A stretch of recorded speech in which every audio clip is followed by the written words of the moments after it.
เราก็เช็ดปากของเราเรียบร้อยแล้วนะคะเดี๋ยวต่อมาจะมาทาตัวนี้ให้ดูนะคะอันนี้จะเป็นตัวที่เราหยิบใช้บ่อยที่สุดเพราะว่ามันใช้ง่ายนะคะเป็นแท่งแบบหมุนมีสีนิดหน่อยนะคะทาออกมาก็จะได้สีที่น่ารักนะคะอันนี้ก็มี SPF 50 บวก PA 4 บวกเหมือนกันนะคะ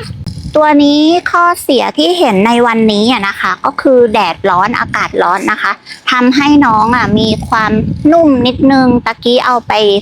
แช่ที่กระติกน้ำแข็งมาแล้ว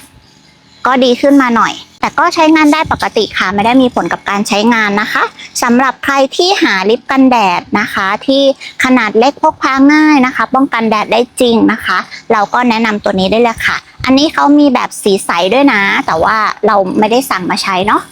อันนี้ก็ชอบเหมือนกันค่ะ